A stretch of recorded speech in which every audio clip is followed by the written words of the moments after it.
Hello student, free Indian coaching में आप सभी का स्वागत है। तो इस वीडियो में आप लोगों को क्लास 10th विज्ञान का पेपर बताया जाएगा, जो कि आपका अर्धवार्षिक पेपर है कक्षा 10वीं वालों का। ठीक है, तो आपको सभी प्रश्न सॉल्व करके देखना है, सभी याद करना है। आपके अर्धवार्षिक का पेपर है, आपका कक्षा 10वीं वालों का विज्ञान का है, जो कि अभी होने वाला है। ठीक है, तो प्रश्न क्रमांक 1 में देखिए विकल्प दिए गए हैं।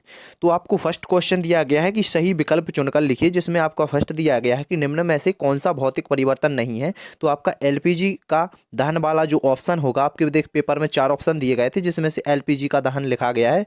देखिए, मैं यहाँ पर आपको पेपर शो नहीं बता रहा हूँ, पेपर डायरेक्ट नहीं बता रहा हूँ, क्योंकि पॉलिसी के खिलाफ है। तो मैं यहाँ पर आपको लिख कर बताया है, इसलिए आप पेपर को जल्दी से जल्दी सभी क्वेश्चनों को याद करना है। सेकंड क्वेश्चन है, निम्नलिखित में से कौन सी एक रासायनिक अभिक्रिया नहीं है। तो भोजन का पचना एक रासायनिक अभिक्रिया नहीं है।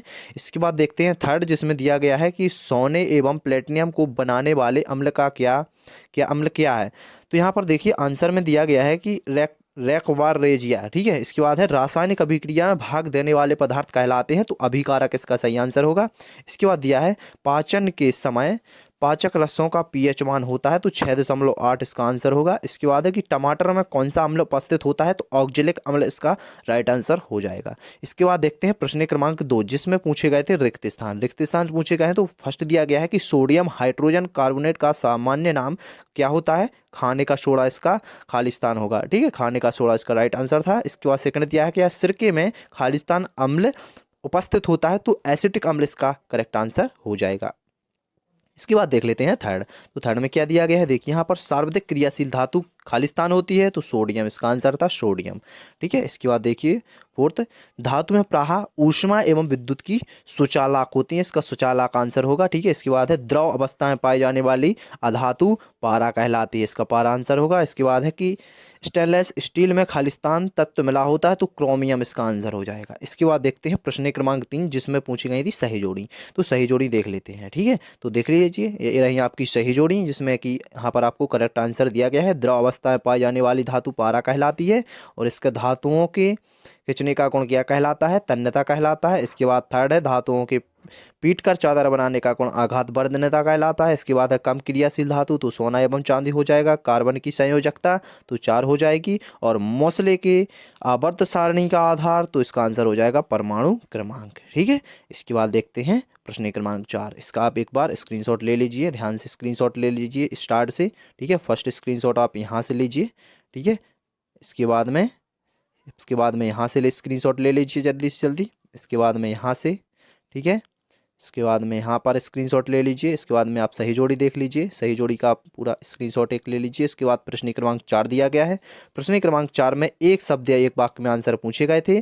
तो वायुमंडल में कार्बन किस रूप में उपस्थित होता है। तो गैसीय अवस्था इसका करेक्ट आंसर था। इसके बाद दिया है खाना बनाते समय बर्तन की भारी सतह काली काली कब हो जाती है। तो जब ईंधन पूरी तरह से नहीं जल रहा हो तब होता है। ठीक है, इसके बाद थर्ड देख लीजिए, समूह 17 के तत्वों को अन्य किस नाम से जाना जाता है। तो हैलोजन के नाम से जाना जाता है। इसके बाद है अष्टक नियम किसने प्रतिपादित किया था। तो न्यूलैंड ने, आपने सुना होगा न्यूलैंड का अष्टक नियम। ठीक है, इसके बाद देखिए फिफ्थ, आधुनिक आवर्त सारणी में सबसे अधिक विद्युत ऋणात्मक तत्व कौन सा है। तो फ्लोरीन इसका सही आंसर हो जाएगा। इसके बाद देख लेते हैं जो लास्ट वाला है, एक परमाणु का इलेक्ट्रॉनिक विन्यास 287 है, इस तत्व का नाम क्या होगा। तो फ्लोरीन हो जाएगा। इसके बाद खंडवा है, जिसमें निम्न में से 2 प्रश्नों के उत्तर देना है आपको खंडवा में। ठीक है, प्रश्न आपको 2 लिखना है इनमें से, तो इनका आप स्क्रीनशॉट ले लीजिए।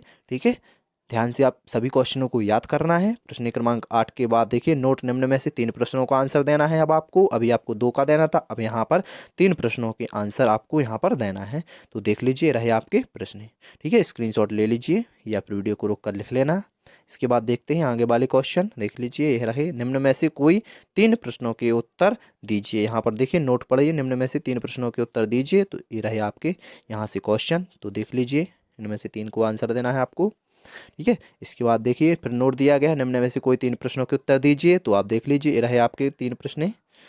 ठीक है, तो स्क्रीनशॉट लेते जाइए। इसके बाद आगे देख लेते हैं